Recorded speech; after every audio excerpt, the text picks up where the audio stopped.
Salut tout le monde et bienvenue dans la suite de cette formation consacrée à Laravel. Donc, il sera question dans cette séquence de mettre en pratique un peu ce que nous avons eu à voir jusque-là. D'accord?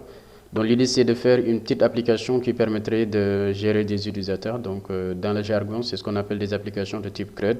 D'accord? CRUD comme create, read, update and delete pour simplement dire ajouter, modifier, supprimer ou comment dirais-je modifier des utilisateurs tout simplement. D'accord? Donc, on va faire cette application donc, en utilisant un peu les principes de base que nous avons eu à voir jusque-là. Sachant que également, donc, cette application, on va en faire plusieurs versions en fonction des choses qu'on va voir au fur et à mesure, quoi. Donc, ça, c'est la première version. On va utiliser des fonctionnalités basiques de Laravel. Et c'est sur la base de ça que nous allons le faire. D'accord? Donc à ce niveau, nous disposons d'une application basique, hein, donc derrière il y a une base de données, donc c'est cette table-là qui figure dans la base de données gestion utilisateur, donc d'accord, qui est utilisée. Donc si vous voyez bien ici son contenu, sachant qu'à côté vous avez la possibilité de modifier des informations. Donc par exemple ici, si on modifie, vous voyez qu'on n'a pas renseigné, donc il y a la gestion des erreurs et consorts. Donc tout ça on le fait de manière basique, mais on peut faire de sorte que Khadija par exemple, donc on modifie. Et donc vous voyez que l'utilisateur Khadija désormais son mot de passe c'est Khadija. Bon, naturellement on va pas, dans une application réelle, on ne va pas afficher le mot de passe comme ça, mais c'est juste une application qui permettrait de mettre en pratique, on va dire, ce que vous avez appris. Donc pour l'instant on ne s'y focalise pas trop. Mais après on verra comment chiffrer les mots de passe, voilà, d'accord. On va pouvoir modifier, supprimer ou ajouter un nouvel utilisateur et toutes ces choses-là. On verra ensemble comment est-ce qu'on va le faire. D'accord? Donc c'est un peu ça l'objectif de ce cours, de cette séquence-là. D'accord? Donc sans plus tarder, on va essayer d'accord, donc de mettre ça en pratique. Bon, je vais arrêter l'autre application vu que je l'arrête. D'accord? À ce niveau aussi, c'est pareil, donc c'était l'autre application. Maintenant, on va aller dans le répertoire contenant notre application, donc qui est une application, on va dire, qui contient rien pour le moment. Du coup, on va pouvoir l'utiliser d'accord? Donc, on va le lancer, vous allez voir. Donc, à ce niveau, on est bien dans le répertoire. Donc c'est l'application. Maintenant, on est dans le répertoire de l'application. Et donc ici, bon, je vais avoir besoin de deux consoles, l'une pour donc donc c'est à ce niveau je vais lancer l'application. D'accord? Donc dès que c'est lancé, on pourra accéder de l'autre côté. Donc vous allez voir que c'est qu'une application basique de Laravel, hein. Donc c'était juste pour pas perdre du temps dans la vidéo que je l'ai lancé par défaut. D'accord? Du coup, ces choses ici ne vont plus exister. D'accord? Donc, naturellement, c'est 404 not found. Et voilà, c'est par défaut une application Laravel de base. Il n'y a rien qui est modifié dessus. Donc, on va ensemble faire étape par étape, écrire le code qui va permettre d'obtenir ces résultats-là. D'accord? Naturellement, pour ne pas perdre du temps, on va utiliser du code CSS, d'accord, qui est disponible dans une autre application. D'accord? On va le copier tout simplement pour gagner du temps. Le code CSS, voilà, donc on le prend et puis on le copie dans notre application. Donc c'est dans public qu'il faut le coller tout simplement, d'accord? C'est juste pour ne pas perdre du temps à écrire le code CSS, sachant qu'après tout, c'est pas le but de cette formation-là. Maintenant que ça c'est fait, on va aller maintenant éditer notre code sur Sublime Text.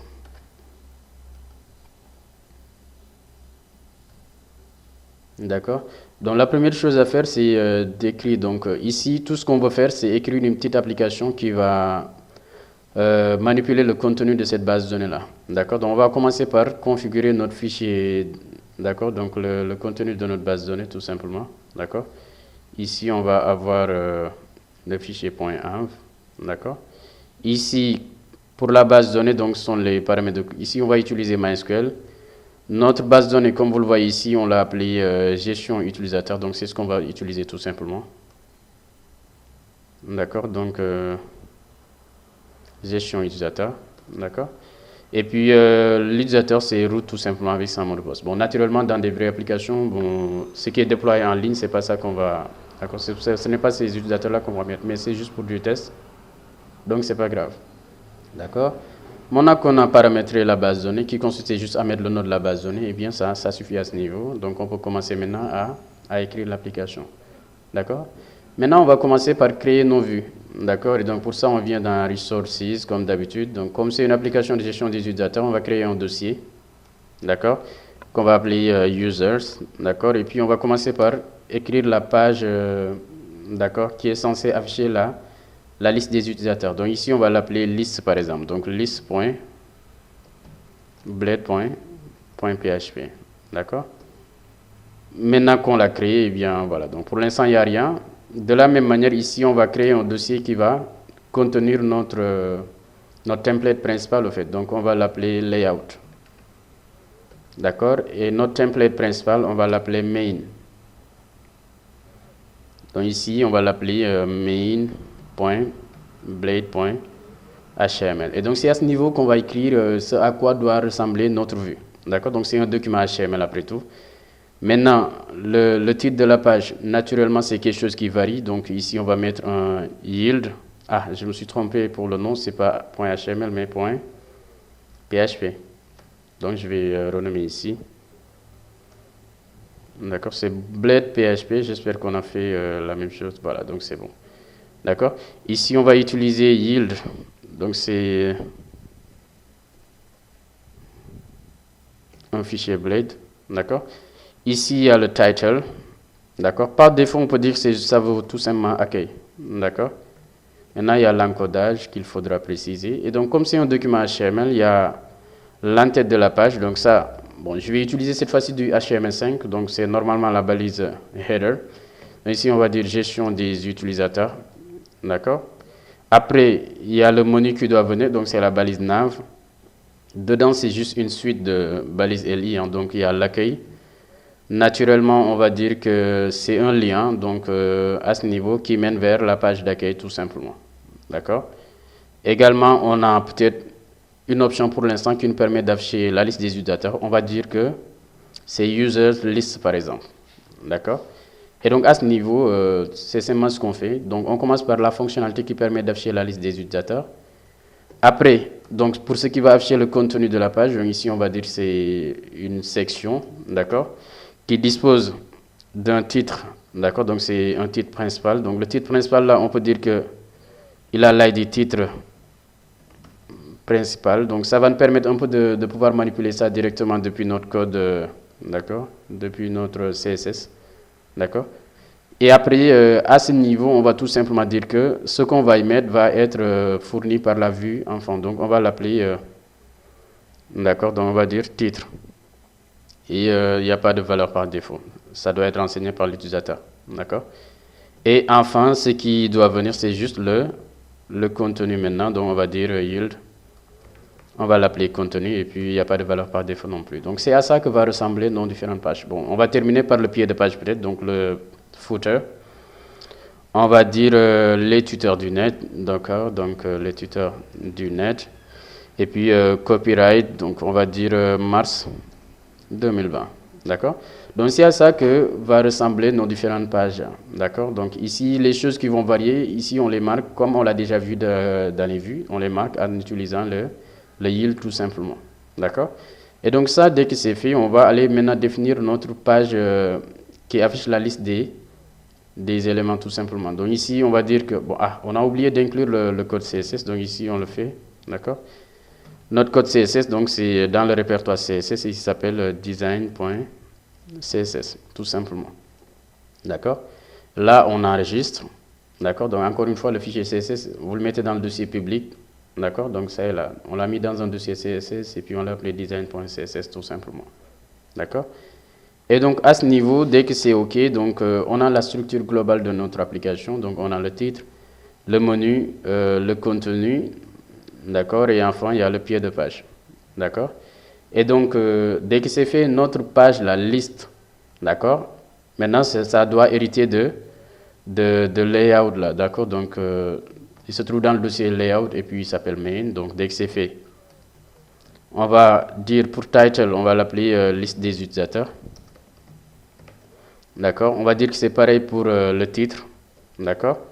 Et enfin, donc pour le contenu, donc on va dire, pour l'instant, on va tout simplement afficher liste des utilisateurs. D'accord? Maintenant qu'on a créé notre liste, il va falloir, pour la rendre accessible, définir une route vers ça. Donc pour ça, on va aller vers la définition des routes. Et ici, on va dire que si on accède à Users List, on souhaite afficher la vue liste. D'accord? Pour l'instant, c'est tout simplement ce qu'on fait. D'accord? Donc on va aller voir rapidement si ça fonctionne. Donc users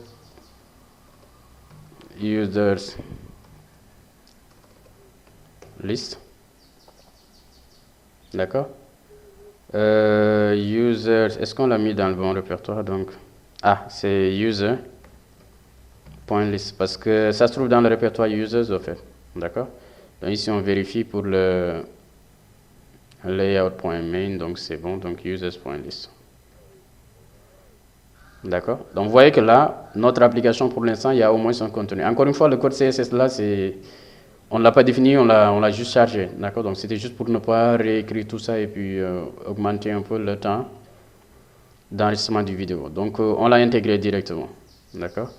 Donc pour l'instant, on a une petite application. La vue n'affiche que, d'accord, la liste des utilisateurs. D'accord? Ça ne fait rien. Et donc l'idée, c'est vraiment maintenant de commencer à mettre un contenu adéquat. D'accord?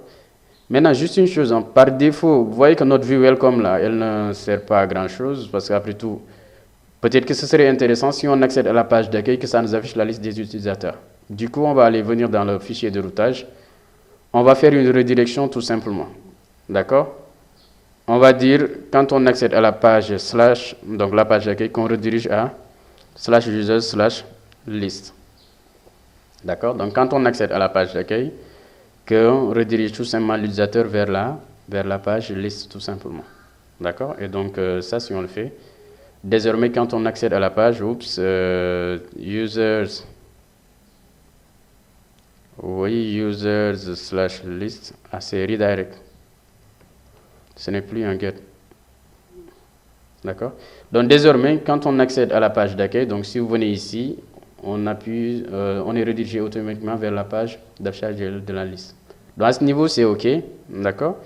Maintenant, l'idée, c'est juste de faire de sorte que qu'on affiche la liste des utilisateurs ici.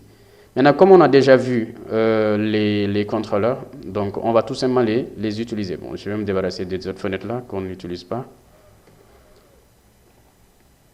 Donc c'est ça qu'on utilise, celui-là. Peut-être qu'on ne l'utilise pas non plus. Voilà, donc les deux là, c'est OK. Donc ici, au lieu d'écrire directement nos routes à ce niveau, donc le code, donc on avait un peu vu comment faire de sorte que ces choses-là, on les fasse à travers un contrôleur. Donc du coup, on va créer un contrôleur. Donc pour ça, on va faire encore PHP Artisan make controller. Et puis on va l'appeler user controller. D'accord? Donc c'est notre contrôleur qui va charger d'afficher la liste des utilisateurs, ou bien de gérer les utilisateurs. Donc maintenant que c'est généré, ça doit se trouver dans app http controllers, et donc c'est ce fichier-là. D'accord? Et donc à ce niveau, qu'est-ce qu'on va faire? On va d'abord, comment il s'appelle encore, générer ici le code qu'on avait tout à l'heure, donc ce qu'on a ici. D'accord? Donc on va déclarer pour dire quand on demande la vue liste, d'accord, on va retourner la vue qu'on appelle, qui se trouve dans le dossier users et qui s'appelle list, tout simplement. Du coup, à ce niveau, on ne va plus procéder de la sorte, mais on va tout simplement faire user controller, d'accord, arrobase, et puis on va mettre la méthode correspondante, donc c'est tout simplement list. Comme quoi, si on accède à user list, on doit appeler la méthode list tout simplement, qui est définie à ce niveau. D'accord, donc on teste d'abord ça, et puis rapidement. Voilà, vous voyez que ça fonctionne toujours. D'accord? Donc c'est bon. Maintenant, on commence par écrire nos méthodes là. D'accord? Pour afficher la liste des utilisateurs, ici, on a besoin de récupérer au préalable la liste depuis la base de données. D'accord? Et pour ça, comme on l'avait vu dans le cours, quelque part, il suffit juste d'écrire, d'accord, une méthode, d'invoquer la méthode select, d'accord, de DB. D'accord? Maintenant, on va faire tout simplement utilisateur avec S va recevoir db select et puis on écrit la requête. Donc la requête c'est select étoile from utilisateur. Donc c'est utilisateur. La table s'appelle utilisateur sans S1. Donc c'est ce qu'on a ici. D'accord? C'est cette table-là. Elle s'appelle utilisateur sans S. Du coup, on n'a pas besoin de mettre le S6. Donc select étoile from utilisateur. Normalement, cette requête est censée retourner la liste des utilisateurs. Donc une fois qu'on l'a, on le passe ça en paramètre à la vue. D'accord? Donc la vue d'affichage de la liste des utilisateurs. On récupère d'abord la liste des utilisateurs. Dès que c'est fait, on passe ça à la vue. Maintenant, notre vue, d'accord, donc la vue, au lieu d'afficher la liste des utilisateurs cette fois-ci, il va tout simplement vérifier, d'accord, donc si la liste des utilisateurs n'est pas vide, d'accord, qu'est-ce qu'on fait? Eh bien, il va falloir parcourir dans ce cas, d'accord. Et donc, ici, on va utiliser un tableau, donc ici, on va dire, l'utilisateur, il a un nom, d'accord, donc un prénom, un login et puis oups, là, qu'est-ce que j'ai fait là? Attendons. Là, et un password. Normalement, c'est... donc ici, je rectifie rapidement. Donc ici, c'est TH. D'accord? Donc à ce niveau, maintenant, on coupe. Donc c'est TR ici et puis... D'accord. Donc là, on a la première ligne.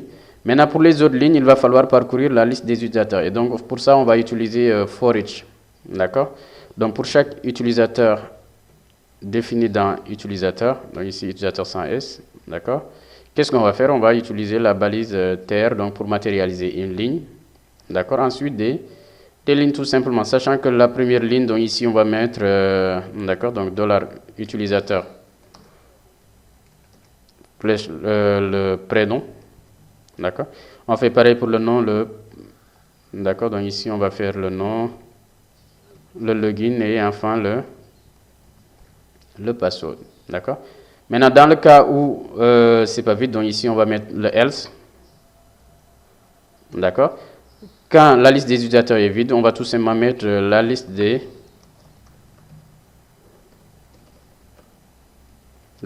utilisateurs est vide. D'accord? Et donc là, on a effectué des modifications. On va aller voir le résultat. D'accord? Donc là, quand on actualise, il semble y avoir une erreur. On rectifie ça rapidement.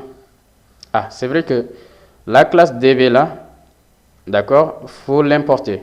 D'accord? Donc si vous voyez bien, quand vous faites un DB, d'accord, il se trouve dans Illuminate en réalité. Donc Illuminate support, d'accord, Illuminate,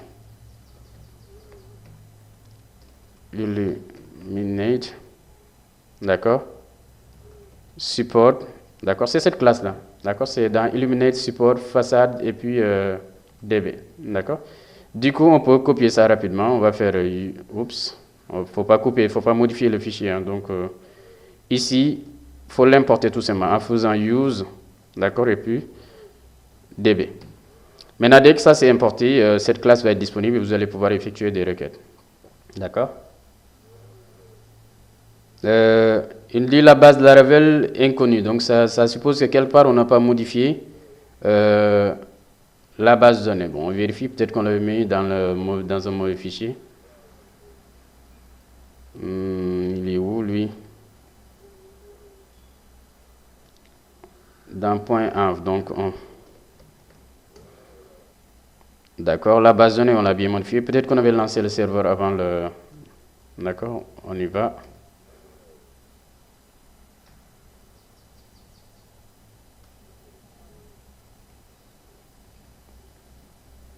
Voilà, donc là c'est OK, d'accord. Soit après avoir modifié le fichier là, vous supprimez la cache ou bien vous relancez tout simplement le serveur. Parce que sinon il va détecter tous les informations avant modification, quoi. D'accord.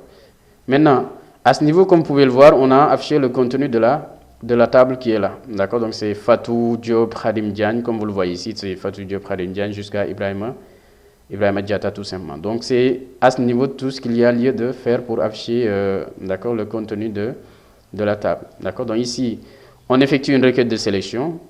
D'accord. Ce qu'on a récupéré, on le passe à la vue. comme donnée tout simplement. Et donc la vue maintenant, qu'est-ce qu'elle fait? Elle va tout simplement parcourir cette liste, d'accord, et puis afficher. Maintenant au préalable, peut-être qu'il va vérifier tout simplement si c'est pas vide, c'est dans ce cas qu'il va afficher le tableau. Dans le cas où c'est vide, eh bien il va afficher la liste des utilisateurs est vide. On va faire un peu comme si c'était vide en mettant dans utilisateur un tableau vide. D'accord, donc on va mettre un tableau vide. D'accord, et puis le reste là, on le met en commentaire. D'accord. Du coup, ça, vous voyez bien que si le tableau est vide, vous avez la liste des utilisateurs est vide tout simplement. D'accord. Donc là, on remet, et puis c'est tout, ça nous affiche la liste des utilisateurs.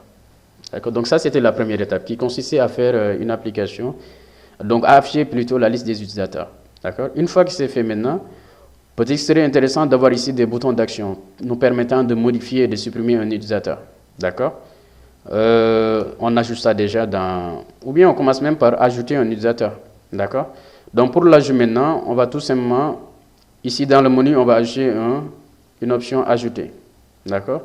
Donc dans liste ici, plutôt dans main, c'était... Voilà, c'est là où on a le template. D'accord. Dans le menu, on va ajouter tout simplement ajouter. Maintenant, on s'arrange pour que lui, il va vers create par exemple. D'accord, donc pour ajouter un utilisateur, create ou add ou peu importe. Donc c'est juste un nom que nous mettons ici. Maintenant, on va dire à ce niveau que quelque part, donc dans notre fichier de routage, que si on vient dans create, donc pour créer un utilisateur, donc si c'est une requête de type get, on va invoquer la méthode create. D'accord, donc pour créer l'utilisateur. Maintenant, quand il s'agit d'une requête de type post, d'accord, dans ce cas, on va dire que on va invoquer la méthode store. On verra plus tard que sous Laravel, bon, les URL là, d'accord, il y a possibilité d'utiliser les URL un peu uniformisées, d'accord, mais on va procéder de la sorte pour l'instant. Et après, on reviendra donc dans les prochaines séquences pour un peu voir quels sont les formalismes de nommage, on va dire, ou bien de nomenclature des URL sous Laravel. D'accord. Donc à ce niveau, c'est que quand on demande cette URL là, ou bien cette URL par une requête de type get, on exécute la méthode create. Dans le cas contraire, on met store, si c'est une requête de type post. Donc on va venir dans notre contrôleur maintenant pour créer ces actions. D'accord. Donc ici, on a pour create. D'accord. Donc c'est juste la fonction create à ce niveau. D'accord. Et donc lui, ce qu'il est censé faire, c'est juste retourner la vue qu'on va appeler create au fait. D'accord. Donc lui, c'est juste le formulaire d'ajout en réalité qu'il est censé afficher. Donc on va aller créer ce formulaire d'ajout là. D'accord. Donc lui, on va faire... d'accord, on va l'appeler create.blade.php. Donc le rôle, c'est quoi? C'est juste d'avoir un formulaire d'ajout. Bon, ça va étendre notre formulaire, notre vue principale, donc layout.main. D'accord. Pour le title, on va mettre title, on va dire ajout d'un utilisateur. D'accord. On va faire pareil pour le titre aussi. Si vous voyez bien dans le main là, title et titre, c'est pas la même chose. Title, c'est ce qui va afficher au niveau de l'onglet. Et titre là, c'est ce qui va être ici. D'accord. Mais bon, assez souvent, c'est la même chose, mais ils vont pas être affichés, d'accord, au même endroit. Maintenant, ici, on va mettre le contenu maintenant. D'accord. Ici, qu'est-ce qu'on va faire? L'idée, c'est juste d'avoir un formulaire d'ajout. D'accord. Ici, on va dire que c'est un formulaire.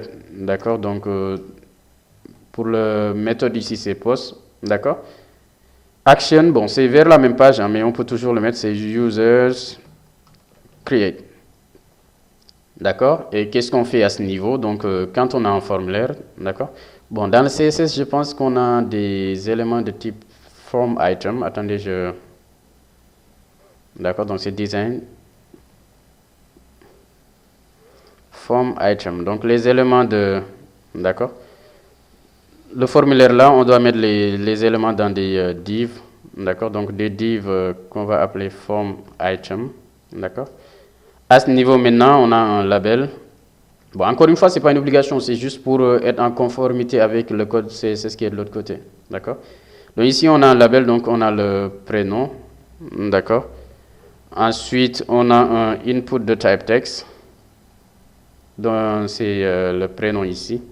D'accord? Et puis, on va faire pareil donc, pour avoir le nom, le prénom, le login et le password. Donc, ici, on a le nom. D'accord? À ce niveau, on a le login. D'accord? Et enfin, il y a le password. Maintenant, le password, naturellement, c'est un password ici. D'accord? Et c'est exactement le password qu'on va avoir ici aussi. D'accord? Bon, ici, oups. Maintenant, on va terminer par le bouton de soumission. Ici, il n'y a pas besoin d'avoir cet élément-là. Donc, ce sera un input de type submit. D'accord? Et enfin, value, c'est ajouter. Ce n'est pas name, mais value. D'accord? Maintenant, ça, on va voir maintenant le formulaire. À ce niveau, si on le fait, d'accord? On a slash create là, donc qui est ajouté. Donc, ça est là, le menu est là. Donc, si on clique dessus, vous voyez que le formulaire est ajouté. Mais côté CSS, ça ne le fait pas.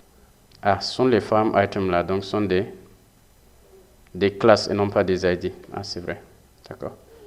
Donc ici, si on la voit là, donc le formulaire est correctement géré à ce niveau. C'est bon? Donc ici, le formulaire est OK. Donc on a notre formulaire d'ajout. L'idée, c'est tout simplement de faire de sorte que quand on clique dessus, maintenant que ça aille vers Users Create. Mais regardez ce qui se passe. C'est-à-dire, si on renseigne des données, bon, peu importe, d'accord? Et qu'on clique sur Ajouter, d'accord?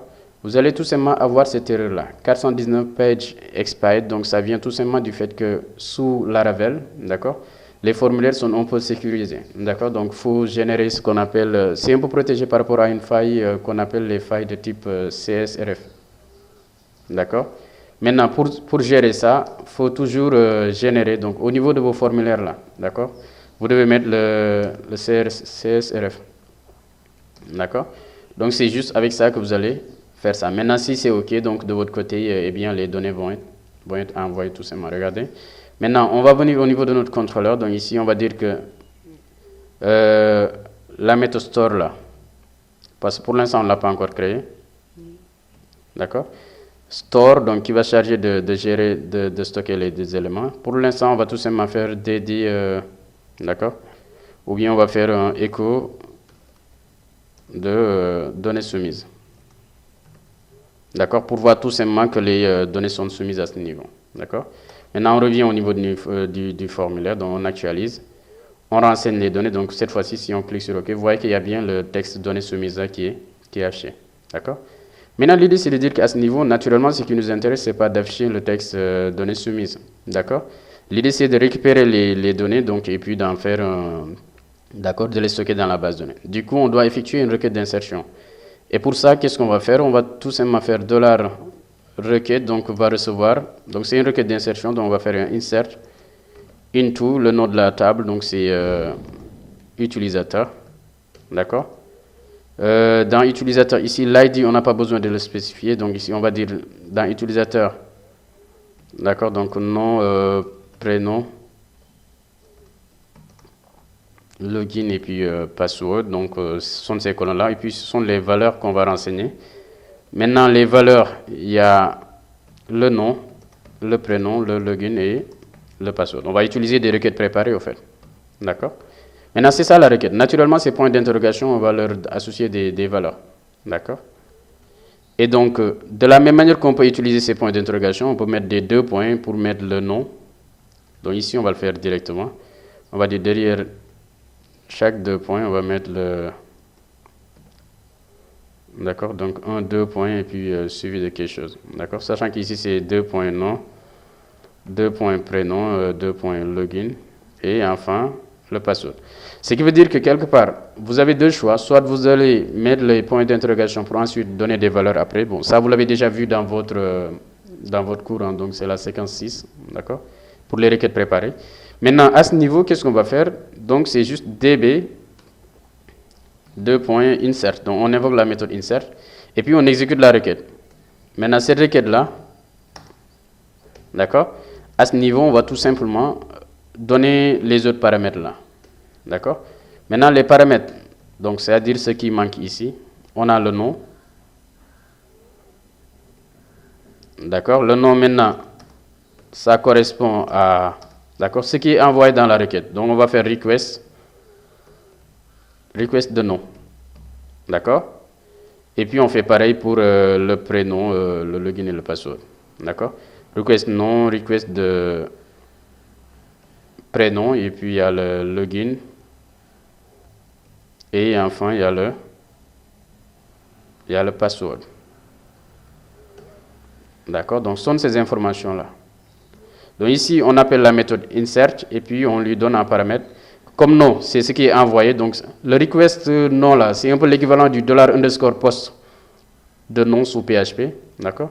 Donc, request prénom, c'est $_post de prénom à ce niveau. D'accord? Donc, ces données, on les transmet. Maintenant, la requête d'insertion doit retourner true ou false selon que l'ajout s'est bien passé. D'accord? Donc, on va récupérer ça dans une variable qu'on va appeler status pour savoir si l'ajout s'est bien passé ou pas. D'accord? Et après, qu'est-ce qu'on fait? On peut tout simplement faire un test pour dire if $status égale à true. D'accord?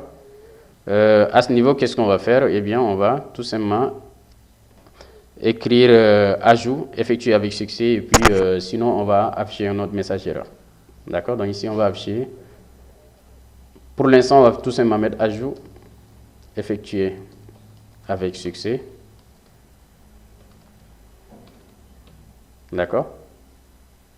Et dans le cas contraire, donc dans le else, on va afficher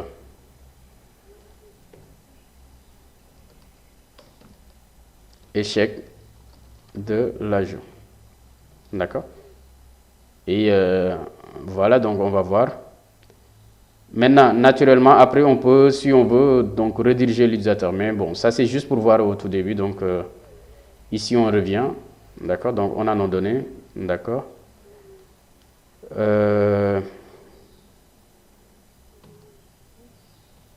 Khadim Sar. Et puis le mot de passe, on va dire passer avec R. D'accord? La ligne de ajout effectuée avec succès, on va voir dans notre base de données déjà. On peut même voir la liste des utilisateurs, mais dans la base de données déjà. Oups, c'est ici, donc select étoile from utilisateur. Donc vous voyez bien que l'utilisateur a été ajouté ici. Donc si on voit dans users list, d'accord, donc vous voyez qu'ici l'utilisateur est bien là. D'accord? Maintenant, ce qu'on va faire, c'est que naturellement, au lieu qu'il nous avait ajout effectué avec succès ou des trucs comme ça, on va rediriger l'utilisateur vers comment il s'appelle encore? La liste des utilisateurs tout simplement. Donc ici, on va faire return, d'accord, de redirect. On va rediriger l'utilisateur vers /users/list tout simplement.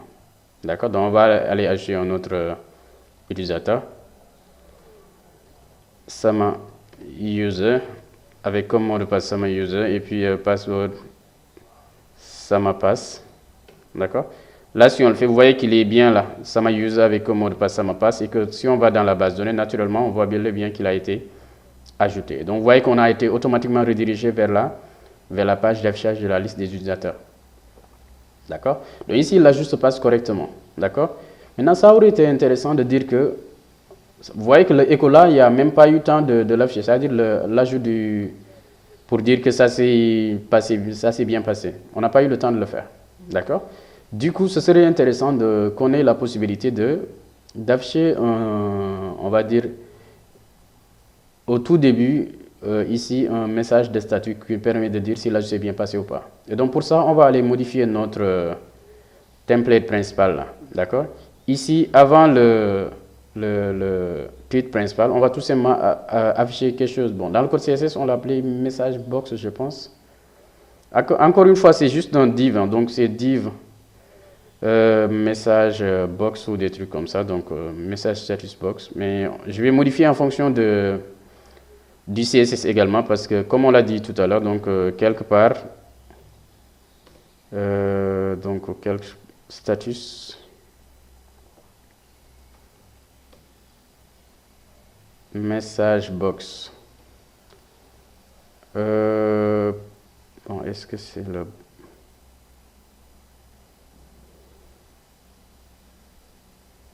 D'accord, donc ici, donc c'est juste des classes alertées. D'accord, donc il n'y a pas de souci. Donc ici, on va tout simplement l'appeler... bon, ici, on va mettre classe alerte. Et puis, voilà, donc on va dire alerte success. D'accord? Regardez, l'idée c'est quoi? C'est que si on fait ajout, effectué avec succès, vous voyez qu'il y a cette boîte de dialogue, ou bien en tout cas cet espace qui est réservé pour faire ça. D'accord? Si on met ici, à la place de alert success, on met alert danger, d'accord? Donc ça veut dire qu'il va mettre un texte en rouge là. D'accord? Ici, par exemple, on peut le mettre en rouge et puis dire échec de l'ajout. D'accord? Maintenant, regardez ici, naturellement, ça va le mettre en rouge. D'accord? Maintenant, si on veut faire ça, naturellement, on va ici, l'idée c'est de faire les choses, mais de manière, on va programmer ça. Il y a une chose aussi à savoir, c'est que naturellement, ce texte-là ne doit pas s'afficher quand on vient lister directement. Ça ne doit s'afficher que quand on vient d'une page d'ajout ou bien d'une page de suppression. Et donc, qu'est-ce qu'on va faire? Eh bien, on va faire de sorte que ceci soit conditionné, c'est-à-dire l'affichage de ceci soit conditionné tout simplement. D'accord? Donc, on va mettre un if. Maintenant, pour accéder aux données de session, d'accord, ici, on va mettre session, par exemple, de message. D'accord? Je vais vous montrer après pourquoi. Si le message existe, on va faire ça. D'accord? Maintenant, sachant que ici, c'est soit alerte danger ou alerte success en fonction du succès, on va s'arranger pour que derrière, qu'on ait du code, on va dire. D'accord? On va également envoyer un code de statut au fait. Donc, on va dire status. D'accord, donc session.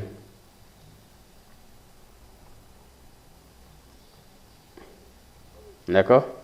Si c'est égal à true, dans ce cas, on va retourner success. D'accord? Dans le cas contraire, on va retourner danger. D'accord? Comme ça, ça va être colorié en rouge ou en vert selon que ce message de statut-là soit true ou false. Bon, ce message de statut, après, c'est nous qui allons renvoyer ça. D'accord? Et puis, ici, comme texte, on va dire que c'est le code, d'accord, c'est ce qui est envoyé dans le message. En fait, ce qu'il faut savoir quelque part, c'est que sous Laravel, vous avez la possibilité, quand vous redirigez une page, d'envoyer en même temps des données. Regardez ici, c'était dans quelle vue? Donc, c'était ici. Donc, ici, on va dire quelque chose comme le echo là, on va remplacer par $message. D'accord? Le message va recevoir quelque chose du genre. D'accord? Si c'est égal à true, le message c'est d'accord, true, et puis si c'est ajout effectué avec succès, si c'est false, le message c'est d'accord.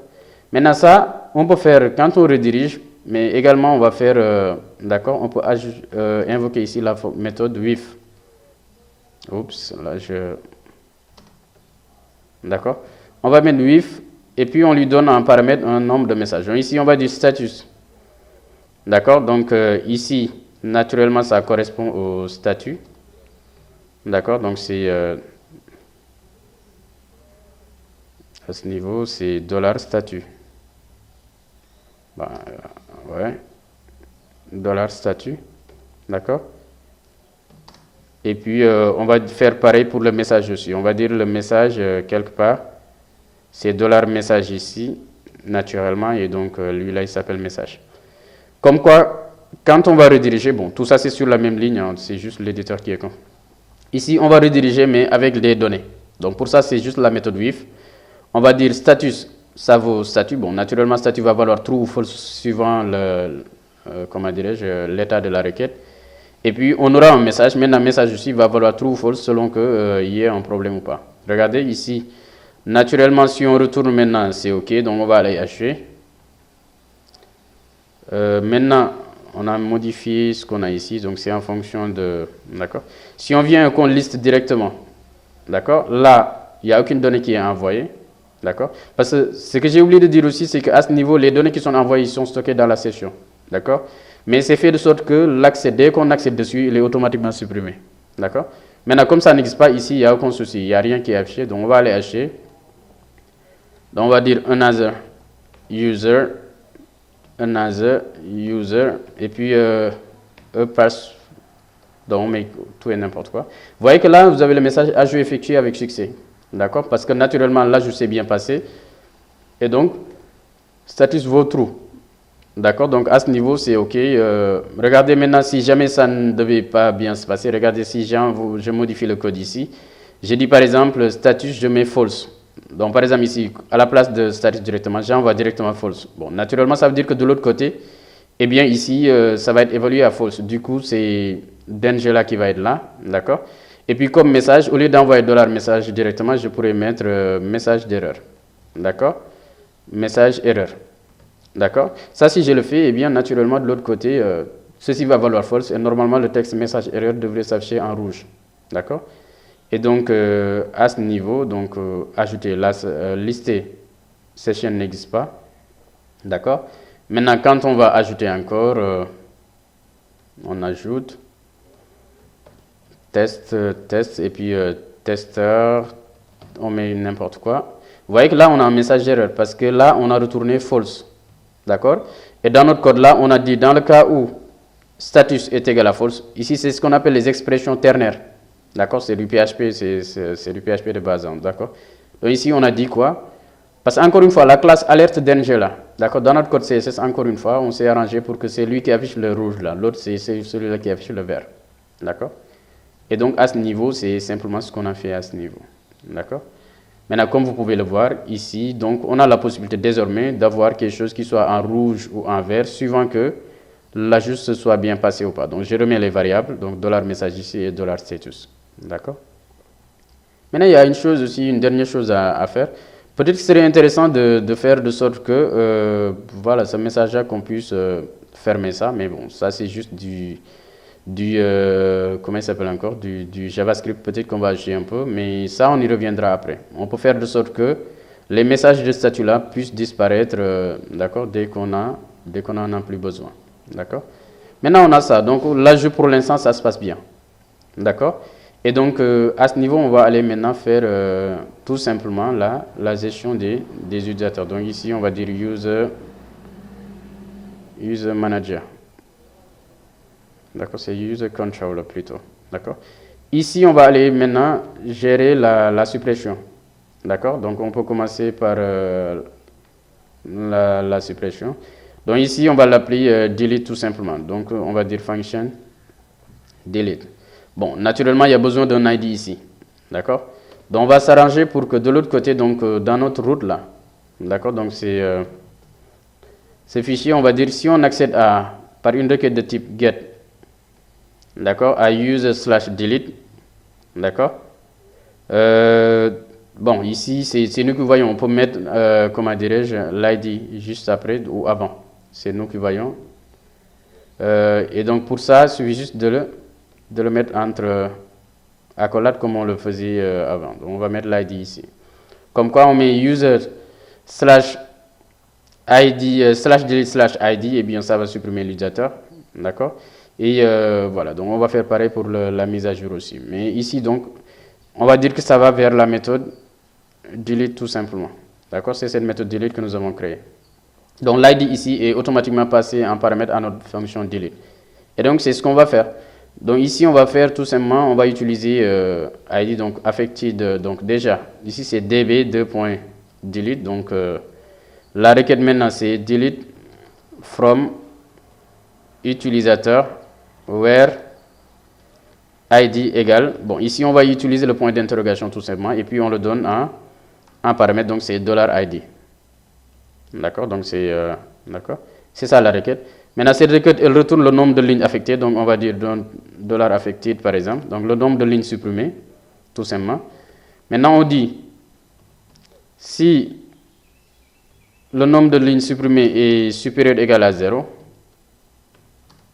d'accord, plutôt est supérieur ou égal à 1 ou c'est supérieur strictement à 0. Donc, si au moins un élément est supprimé, d'accord.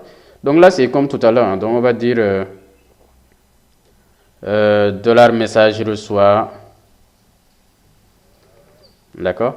Et puis, dans le cas contraire,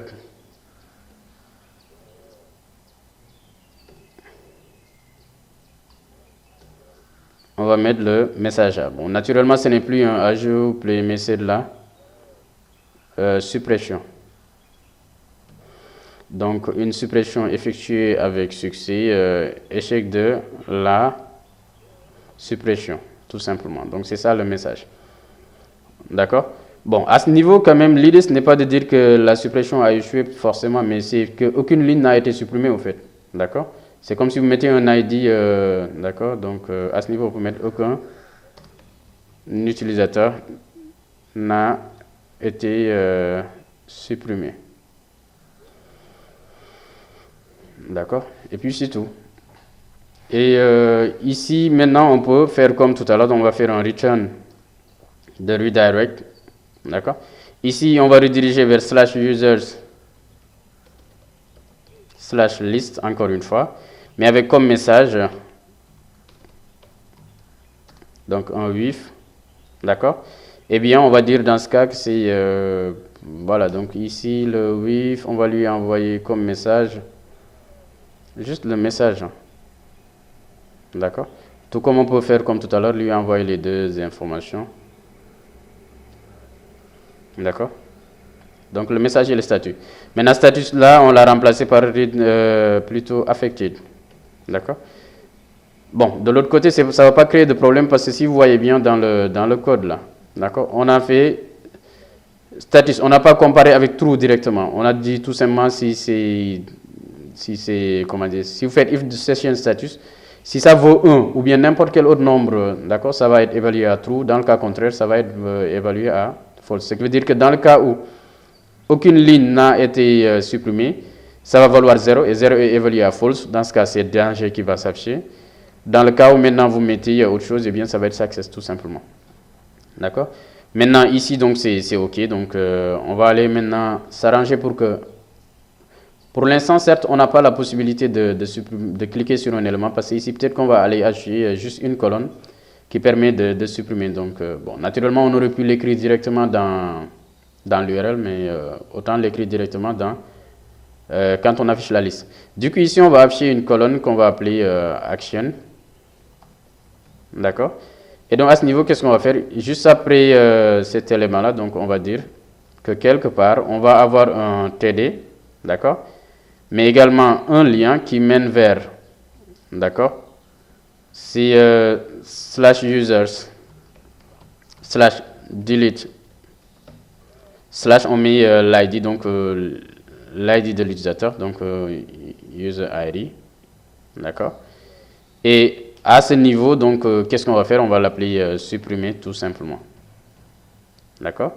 Donc, on va avoir un lien de suppression qui permet d'aller vers, d'accord, donc, de supprimer l'utilisateur. Du coup, quand on va afficher la liste ici, oups, il y a une erreur quelque part, on vérifie rapidement. Donc, c'est à la ligne 55. Qu'est-ce qu'on a oublié rapidement? Donc, users. Donc, on a une balise TD. Donc, déjà, c'est user controller. C'est pas ici. D'accord? Ah, on a oublié le point virgule ici.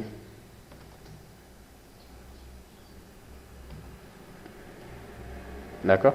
Ici, désormais, dans chaque ligne, vous avez un lien qui permet de supprimer l'élément concerné. Donc, ici, on va cliquer sur supprimer tester, par exemple. Là, vous voyez qu'on a un not found. On voit, donc, est-ce que l'ID est correct ici? Users, delete, et puis un ID. De l'autre côté, donc, c'est normalement ce qu'on a dans route, là.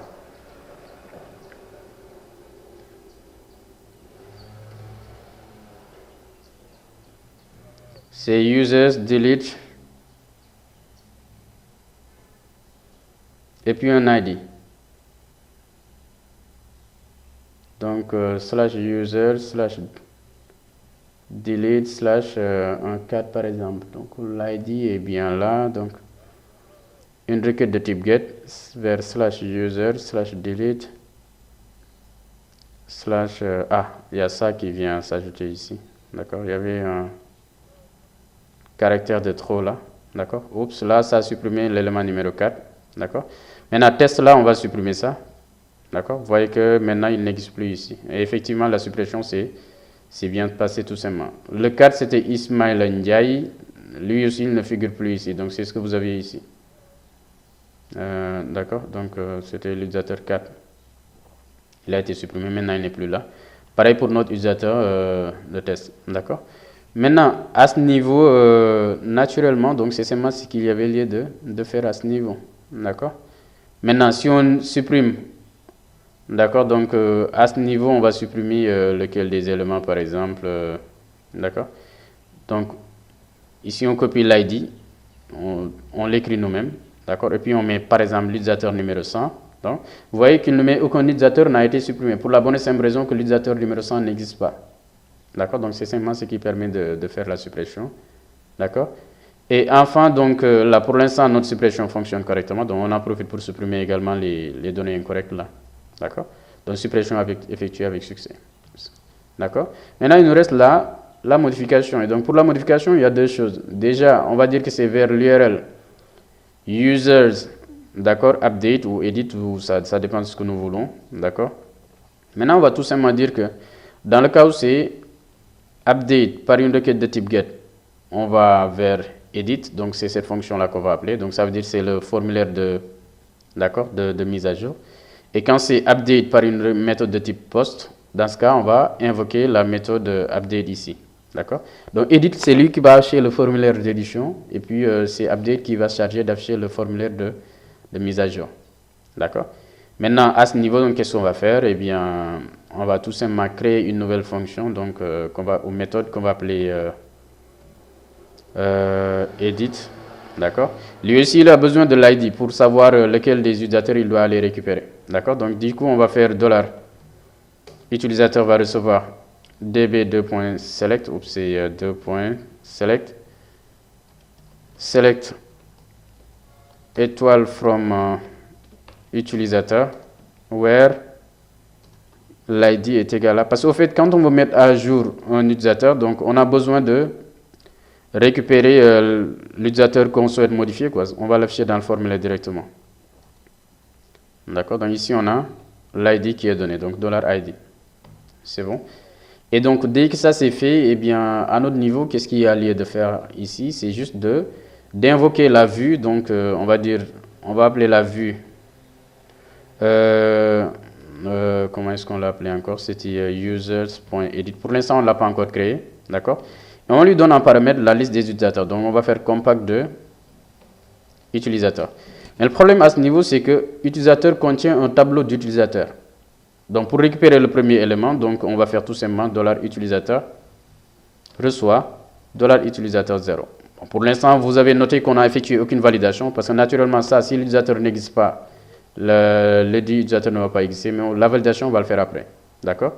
Et donc, dès que c'est fait, maintenant, on va invoquer la vue edit tout simplement. Maintenant, cette vue, on peut aller la créer. Encore une fois, new file, on va aller... on va l'appeler edit.blade.php. Donc, c'est exactement la même chose. Donc, il va hériter de layout.main. D'accord? Donc, il doit redéfinir le title. Donc, ici, c'est modification. Bon, à peu près, c'est exactement la même chose que le formulaire d'ajout. Donc, on peut le récupérer. Et puis, changer le texte par... ici, au lieu de l'ajout, on va mettre... modification d'un utilisateur.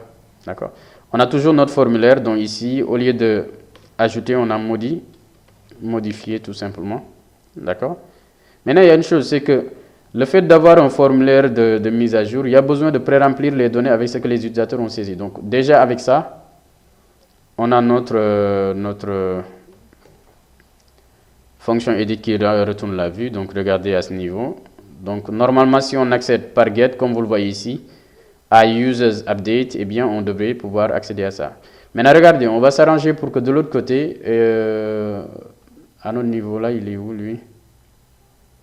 Que ça soit accessible directement quand on affiche la liste des utilisateurs. D'accord? Du coup, on va également afficher une autre colonne là. D'accord? Mais cette fois-ci, ce ne sera plus delete, mais update. Update, voilà. D'accord? Maintenant ici, bon, naturellement, ça c'est du HTML. On va mettre un call span 2 ici. Pour que, donc ici, il y a plusieurs actions désormais que nous pouvons faire. D'accord? Et donc, comme vous le voyez ici, bon, ce n'est pas supprimé, mais modifié. D'accord? Et voilà, donc on a nos éléments. Bon, il y a une chose, j'avais une classe, hein, ici, nos éléments-là, on peut leur donner une classe pour qu'ils s'affichent différemment. Donc, button, encore une fois, c'est défini dans le code CSS. D'accord? Ils vont s'afficher différemment. Mais quoi qu'il en soit, donc ici, on a nos deux boutons. D'accord? Et donc, l'idée, c'est quoi? Ça permet de supprimer. On l'a testé et ça fonctionne. D'accord? Et donc, ici, la suppression, donc ça permet de supprimer. Bon, une chose aussi pour la suppression, c'est que naturellement, ça permet, assez souvent, on ne souhaite pas supprimer directement quand on clique dessus.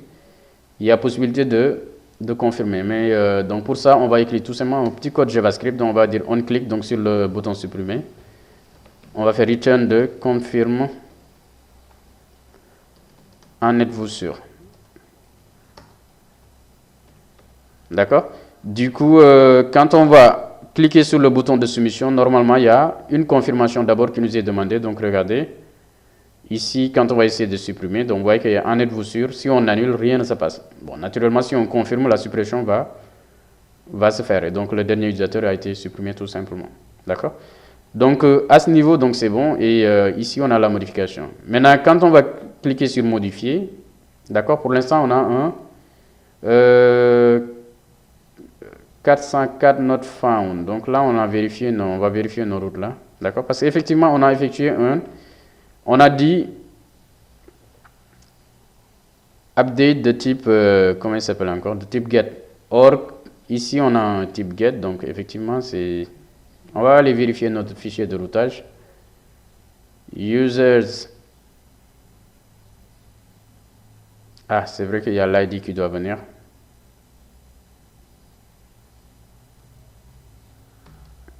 D'accord, donc users update et puis il y a l'ID, donc c'est ça qui doit mener de l'autre côté. D'accord.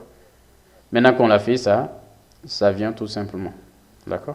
Et donc l'idée, maintenant comme vous le voyez ici, on souhaite modifier un utilisateur, mais vous voyez que ce n'est pas pré-rempli. D'accord.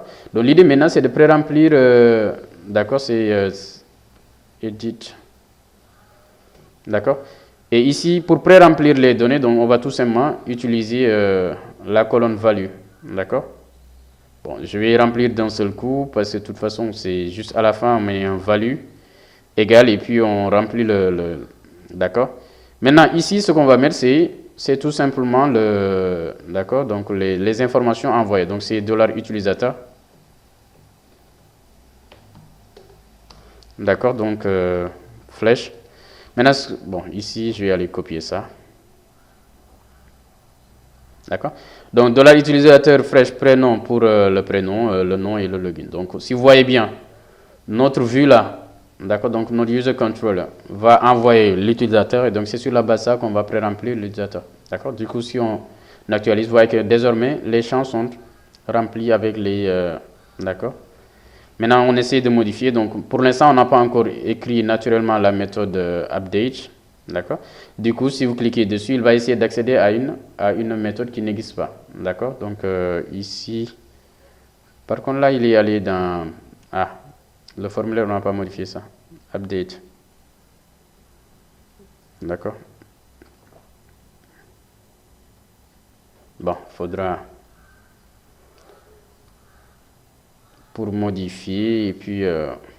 voilà, donc la méthode n'existe pas comme vous le voyez ici. Donc il va falloir aller créer cette méthode-là. Et donc c'est comme tout à l'heure, donc ici c'est juste une méthode encore. Donc on va faire update. D'accord. Ici, l'élément concerné, donc c'est... de toute façon, on a les données envoyées, hein, donc c'est pas grave. Il suffit juste de faire un db de point update. D'accord. Maintenant, à ce niveau, donc si vous voyez bien, on a besoin de l'ID de l'utilisateur. Maintenant, l'ID, c'est vous qui voyez. Soit vous pouvez le transmettre d'accord, directement dans l'URL. Comme quoi, on va faire un update vers l'ID. Parce que vous voyez bien, ici, update, on a besoin de l'utilisateur. Donc, on va mettre slash. D'accord. Donc, l'ID de l'utilisateur. Du coup, comme vous le voyez ici, on va rediriger vers update et puis l'utilisateur correspondant. D'accord, donc ça, je présume qu'on ne l'a pas fait ici. Voilà, on va mettre à jour aussi. D'accord. Donc, quand on va mettre à jour, de l'autre côté, on va avoir accès à notre ID. Donc l'ID, il est donné ici. D'accord? Maintenant, on va écrire tout simplement la requête. Donc c'est update utilisateur.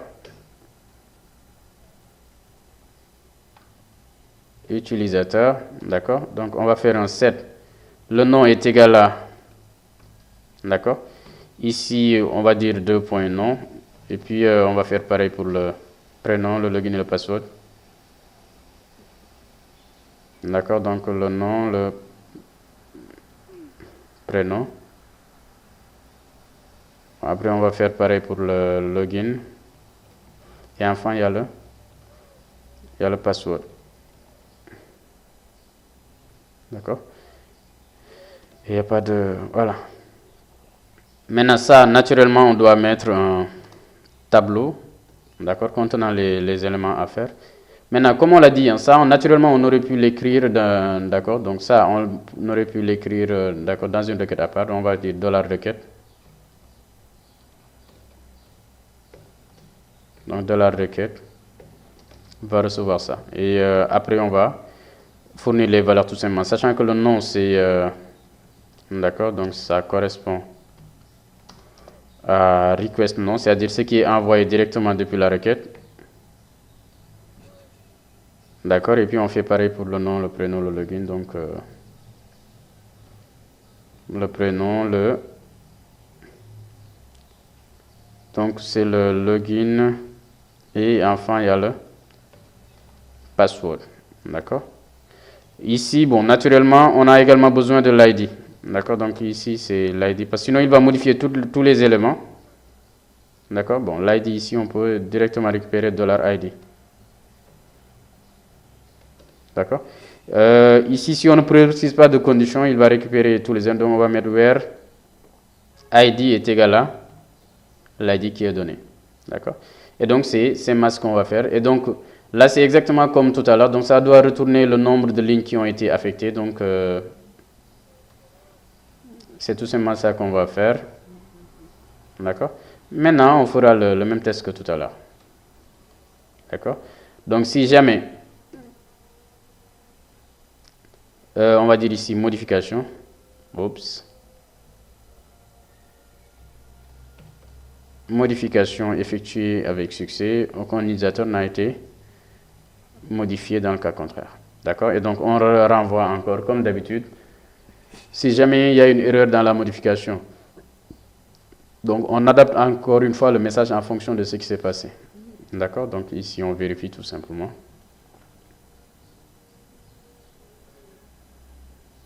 Donc, on revient encore à notre... ici, on liste. D'accord. On va modifier... Oups, pas supprimer, mais modifier. Donc là, vous voyez tout l'intérêt de la confirmation. D'accord. Ici, on va mettre Bamba. Bamba Sar et puis Khadim comme mot de passe. D'accord. D'accord. Vous voyez que là, la modification a été effectuée et donc on vérifie c'était quel utilisateur déjà. Donc ici, le dernier désormais, ce n'est plus Khadim Sar, mais Bamba Sar avec comme login Khadim. D'accord. Comme quoi la modification se passe correctement. Et donc avec ça, on a pu d'accord, donc modifier, supprimer et ajouter un utilisateur tout simplement. D'accord. Peut-être tout ce qui reste, c'est d'afficher un utilisateur bien précis. Donc la méthode show un utilisateur. Donc on donne l'ID et puis il nous affiche l'utilisateur correspondant. Donc on va retourner la vue .show et puis on va lui donner un paramètre de l'utilisateur correspondant. D'accord, donc l'utilisateur là, il faut aller le chercher naturellement, donc il faut tout simplement faire un $utilisateur, d'accord, va recevoir un db2.select et puis c'est juste un select étoile from utilisateur, donc ça c'est where ID est égal à ce qui est fourni, et donc ce qui est fourni n'est rien d'autre que $ID. Encore une fois, $ID est renseigné dans la définition de la route, d'accord. Et donc ici, on va faire $utilisateur va recevoir $utilisateur 0. Donc ça, c'est ce que j'expliquais tout à l'heure. Comme ça, retourne un tableau d'utilisateur. Donc c'est juste le premier qui nous intéresse. D'accord? Donc on va aller créer maintenant la vue user.show. Donc new. Donc ici, c'est juste show.blade.php. Donc à ce niveau, on va exactement avoir la même définition ici. D'accord? Donc ici, on va dire profil d'un utilisateur ou affichage.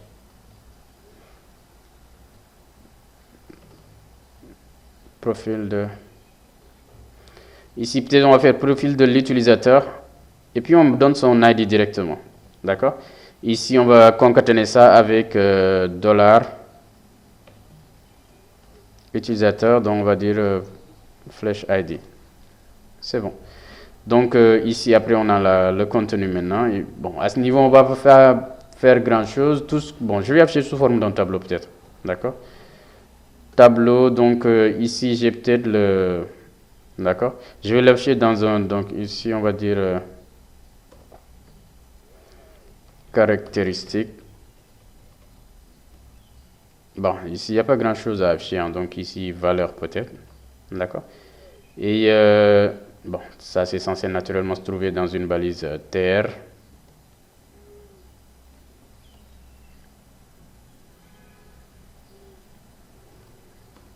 D'accord?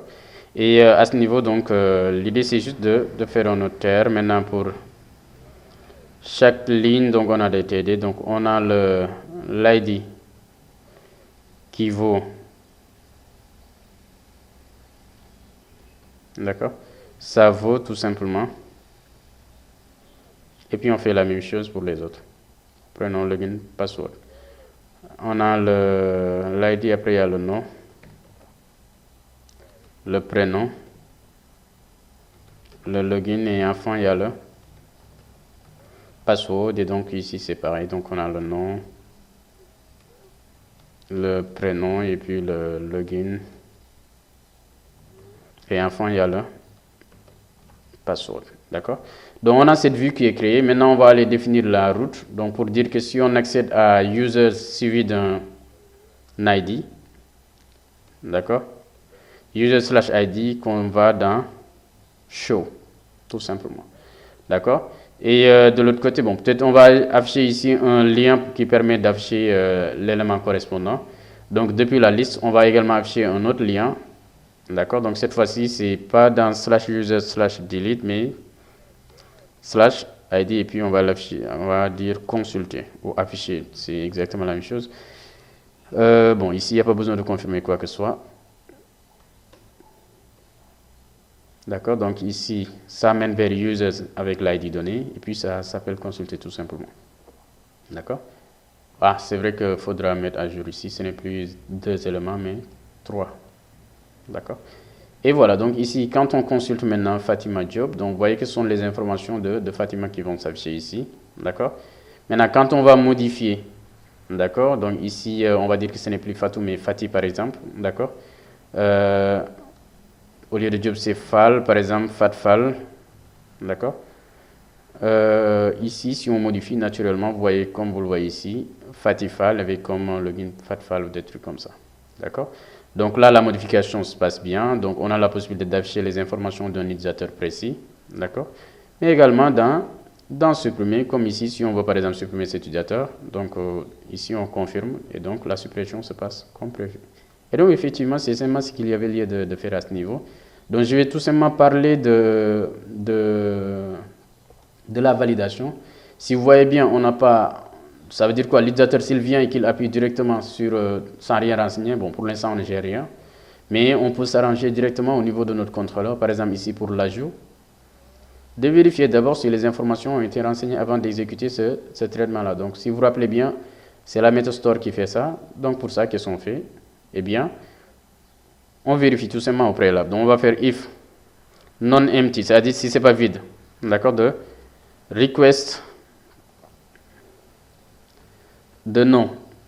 D'accord, et puis on fait pareil pour le prénom, le login et le password. Le prénom, le login et le password. Oups. D'accord, donc il y a le login là-bas.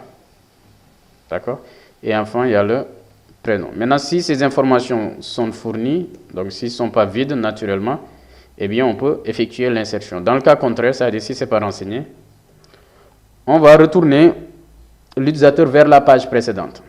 D'accord, ici on peut faire return. Pour faire retourner vers la page précédente, on peut faire return back.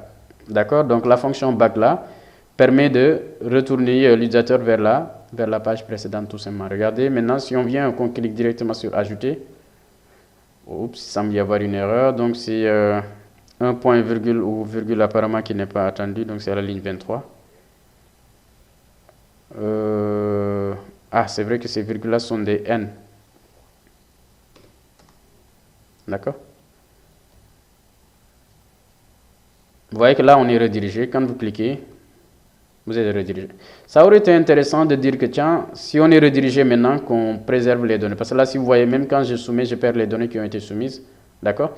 Du coup, ici, avec back là, vous avez une fonction qui s'appelle with input.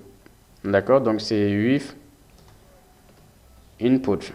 D'accord. Il va rediriger, mais avec les données. Mais regardez ce qui se passe, c'est que pour l'instant, même si on saisit la donnée, on soumet, on perd ça. Parce qu'en réalité, le formulaire d'ajout, si vous voyez bien, ne pré-remplit pas avec des données existantes.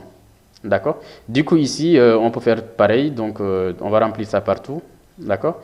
Mais cette fois-ci, les données sont disponibles. D'accord. Donc, on va mettre value. Mais à travers, d'accord, ici, hold. On va mettre hold pour dire les données de la requête là. D'accord. Donc, de la requête passée. Et puis, on met hold de la même chose. Donc, ça veut dire que hold de prénom. Donc, c'est simplement ici ce qu'on va mettre. Donc, c'est hold de login password en fonction de ce qu'on souhaite. Oups, là je vois qu'il y a un problème là. Donc c'est value. Attendez, ici je mets name égale.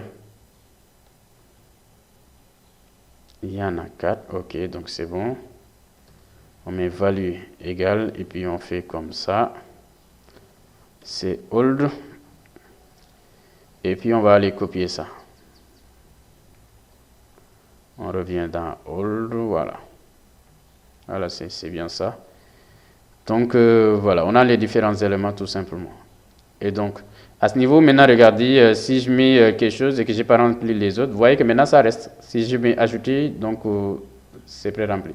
Donc, Ismaïla, d'accord, donc SAR, et que j'ajoute, je ne remplis pas les autres, vous voyez que je suis toujours redirigé. Mais ça aurait été intéressant que non seulement qu'on me redirige, mais également qu'on me mette un message d'erreur ici.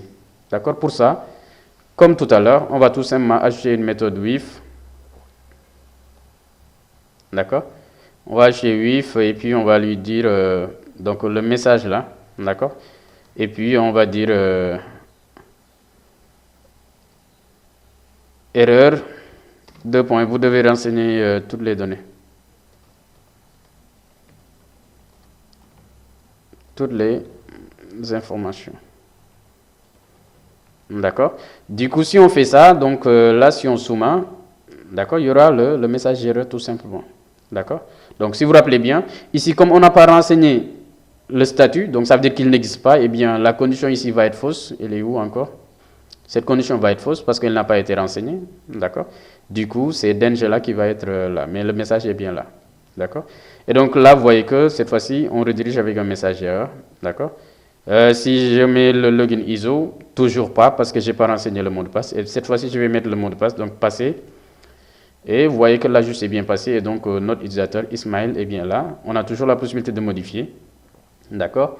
On met Ismaël là au lieu de Ismaël. Donc si on modifie, donc vous voyez qu'à ce niveau, ça va passer. Donc notre Ismaël est devenu Ismaël là. D'accord. Une chose à noter quand même, c'est que c'est exactement la même chose que vous allez faire d'accord, donc au niveau de la modification, parce qu'effectivement, il faudra vérifier que, d'accord, que directement les données sont envoyées avant d'effectuer une mise à jour. Du coup, c'est exactement la même chose ici. D'accord. Maintenant, on va faire quelque chose comme, voilà, donc si ça existe,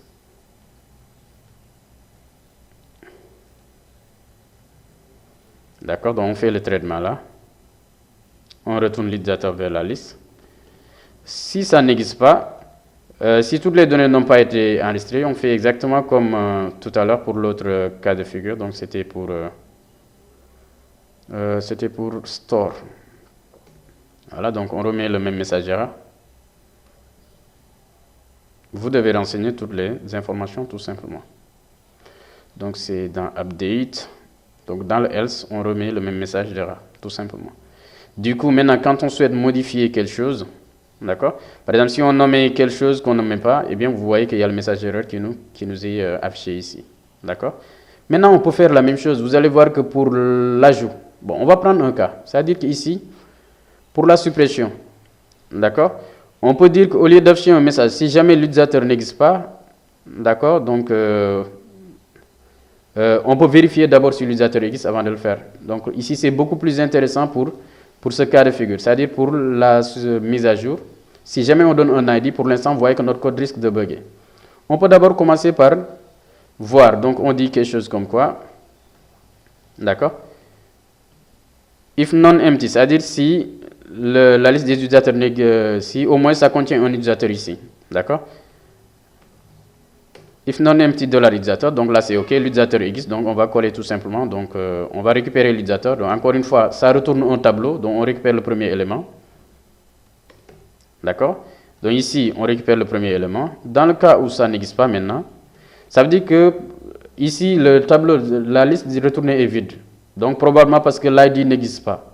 Du coup, on va retourner une erreur de type 404. On va faire abort 404. Et regardez ce qui se passe maintenant. Si on met, bon, ici c'était pour la mise à jour, d'accord? Donc on met update 2, naturellement ça nous affiche l'élément concernant. Maintenant, si on mettait 200, d'accord? Vous voyez qu'il y a un 404 not found, pour nous dire tout simplement que l'utilisateur 404, 200 plutôt, n'existe pas. Et donc c'est ça qu'on vient de faire. Maintenant, regardez comme c'était avant, donc ça risquait tout simplement de créer des problèmes. Regardez, si je fais ça et que je viens à 200, d'accord? Vous voyez que ça crée un problème parce qu'il nous dit que ici, il va récupérer un tableau vide. Et si tu vas accéder au premier élément du tableau, comme ça n'existe pas, il y aura une erreur tout simplement. D'accord? Et donc, à ce niveau, on va remettre ça pour gérer la validation. De la même manière, ici, pour l'ajout, peut-être qu'avant d'ajouter un élément, on pourrait s'arranger pour que derrière, d'accord, vérifier si l'utilisateur n'existe pas. Mais là, c'est exactement la même logique. On va tout simplement dire, avant de vérifier, on fait une sélection d'abord avec le login qui est donné pour vérifier si l'utilisateur existe. Dans le cas où l'utilisateur existe, on affiche un message d'erreur avec, comment il s'appelle encore, pour dire que le login existe déjà. Dans le cas contraire, eh bien, on ne fait rien. En tout cas, tout ce qui est validation, bon, je vous montre principalement les choses, mais après, ce qui reste, c'est principalement du code, hein, d'accord? Donc, je fais ça rapidement et puis on s'en arrête là pour cette première version de l'application. Donc ici, on va vérifier tout simplement. On va dire, si toutes ces informations existent, d'accord, on vérifie. Bon, je reprends tout simplement ça. Maintenant, avant d'insérer quoi que ce soit, donc on va prendre. D'accord? Ici, si ces informations existent, donc on va faire $.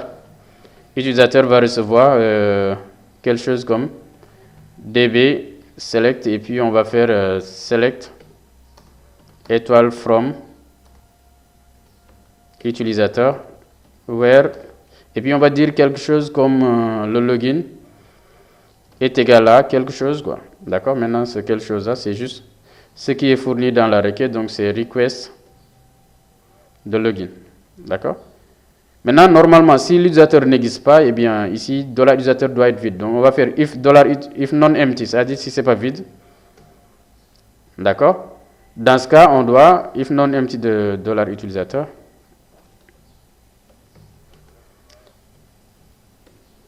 Plutôt si c'est vide, d'accord, pour dire que l'utilisateur avec un tel login n'existe pas. Dans ce cas, on peut effectuer l'insertion, comme on l'a fait tout à l'heure. Donc, l'insertion se passe correctement. Maintenant, dans le cas contraire, donc si l'utilisateur existe, plutôt si le login existe déjà, il va falloir écrire un message d'erreur, d'accord? Donc ici, on va faire un return, mais avec un message qui est le suivant. Cette fois-ci, on va dire quoi? Erreur, donc le login existe déjà. D'accord? Et du coup, à ce niveau, qu'est-ce qu'on va faire? Bon, là, on a un peu réglé tout à l'heure. Donc, avec le 200, ça, maintenant, c'est un 404 qu'on va avoir. C'est correct maintenant. Maintenant, regardez ici, quand on va ajouter, bon, je liste d'abord pour voir un utilisateur. Par exemple, FATFAL, là, ça existe. D'accord? On va aller ajouter un utilisateur. Donc, on met tout et n'importe quoi. Ici, FATFAL pour le login. Oups. D'accord? Et puis, peu importe. Donc, quand on ajoute, oups, il y a une erreur à ce niveau. Donc, c'est... c'est le code, il est quel? Le login, là, on ne l'a pas mis dans un tableau. Il est dans... Voilà, c'est ça. Voilà. Voilà. D'accord? Vous voyez qu'il y a l'erreur comme quoi le login existe déjà. Parce que là, si on vient encore une fois, on met peu importe l'autre login. Il suffit juste de prendre un login existant. Donc ici, on a SAD par exemple pour Sadio Mané. Donc, et puis, à ce niveau, le login existe déjà. On va essayer maintenant de... Je ne sais pas si on a... Voilà, donc on va mettre Ousmane, Sar, et puis il y a Ouz, et puis repasser comme mot de passe. Donc vous voyez que là, ça passe, parce qu'effectivement, il n'y a pas un utilisateur d'accord, avec cet ID. D'accord? Donc voilà, c'était globalement ce qu'il y avait lieu de faire à ce niveau. Donc on verra maintenant plus tard qu'effectivement, il y a des manières beaucoup plus simples. Donc Laravel offre des fonctionnalités, donc on verra les modèles après. D'accord? Qui vont nous permettre de manipuler donc ces informations-là sans être obligé d'écrire nous-mêmes les requêtes SQL ou des trucs comme ça. D'accord? Donc voilà, c'était tout pour cette séquence. Donc je vous remercie de votre attention.